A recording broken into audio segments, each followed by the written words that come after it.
I got home from a business trip and noticed my slippers were still wet. I asked Mary if we'd had anyone over. She froze for just a second, then laughed it off. Come on, you know I'm terrible with people. I just like quiet weekends at home. Isn't that what you always said you loved about me? That I'm so low maintenance? I gave her a vague smile and waited until she left to go shopping. Then I went through the apartment, room by room. Someone had used my razor. A pair of pajamas in the closet had been worn. But the kicker? The box of condoms in the nightstand was completely empty. 2 days, 12 condoms. Guy had stamina, I'll give him that. I swallowed my anger and pulled out my phone. Get me all the security footage from our building for the past 2 days. And keep it quiet. Next day at work, the footage was already in my inbox. I clicked it open and scrubbed through. Clear as day. Time stamped down to the second. Starting 3 days ago, some guy had been coming and going from my place. A lot. The last clip was from an hour before I got home. The elevator opened. He stepped out with his arm around Mary's waist. They stopped right outside our door and kissed. Long, slow, the kind of kiss where you can't tell where one person ends and the other begins. Mary's hand slipped inside his coat. I'd never seen her like that. So eager. So hungry. I knew exactly who he was. Dean Gilbert, Mary's new assistant. I'd seen his resume. 25, fresh back from some program overseas. 6'1", with the kind of face that gets you places. The video froze on him kissing her neck. I closed the window and leaned back. That's when someone knocked. 2 quick raps. Come in. The door opened, and there he was, Dean Gilbert, in a fitted light gray suit that showed off his height, every hair in place. His eyes had that cocky confidence you see in young guys mixed with something lazier, almost smug.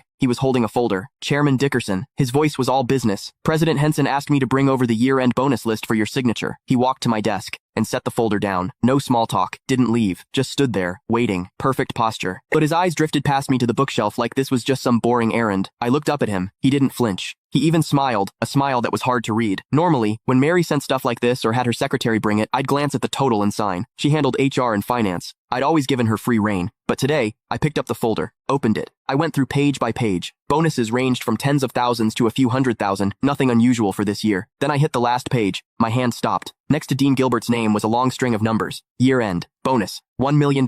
And in the notes, plus one company BMW, 730 Li, $1 million.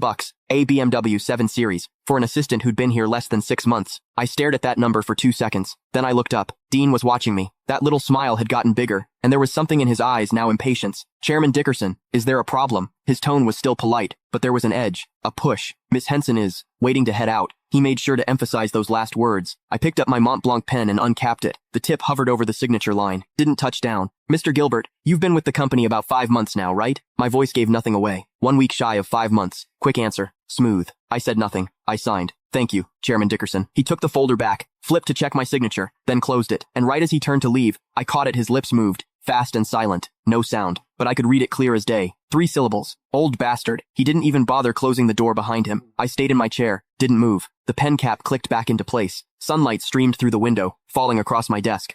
Click the link in my bio to get the full story for free.